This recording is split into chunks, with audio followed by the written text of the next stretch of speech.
چیز کوئی ایسا فیل ایسا نہیں ہے جس کو ہم دیکھیں تو عام لوگوں کی طرح ہو. اسی طرح میرے آقا صلی اللہ علیہ وآلہ وسلم کی ولادت بسعادت بھی دیگر جو ولادتیں ہوئی ہیں انبیاء کی ہوں، رسولوں کی ہوں، دیگر جتنے بھی ہوں، ان سے ممتاز ولادت ہے. کیا بات ہے.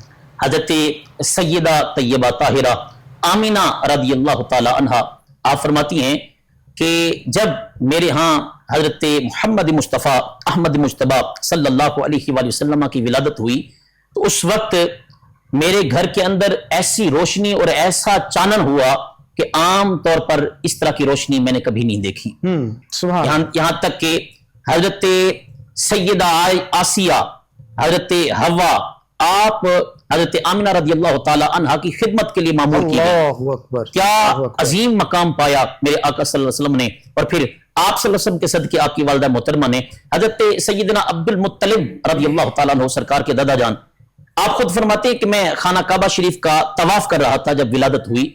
تو خانہ کعبہ شریف کا طواف کرتے کرتے میں نے دیکھا کہ کعبہ جو پتھروں سے بنا ہوا ہے یوں لگا جیسے ربڑ کا بن گیا ہے اور یہ جھک رہا ہے، اور جھک بھی میرے گھر کی طرف رہا ہے. تو مجھے سمجھ، چونکہ ولایت کے مقام پر تو فائز تھے. حضرت عبد المطلب رضی اللہ تعالیٰ عنہ فرماتے ہیں کہ میں جلدی سے طواف مکمل کیا اور گھر آیا.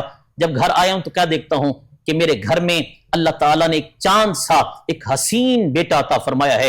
درمیان میں وہ شہزادہ آرام فرما رہا ہے اور ارد گرد حضرت اما آمینہ، حضرت شفا، حضرت عثمان کی والدہ، یہ تینوں خواتین بیٹھی ہیں.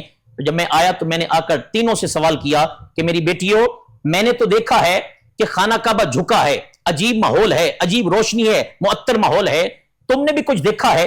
تو حضرت شفا کہنے لگی کہ اے عبد المطلب، جب یہ بچہ پیدا ہوا ہے تو میں نے دیکھا ہے کہ حضرت آمینہ کے گھر کے جتنی اشیاء ہیں، جتنی چیزیں ہیں،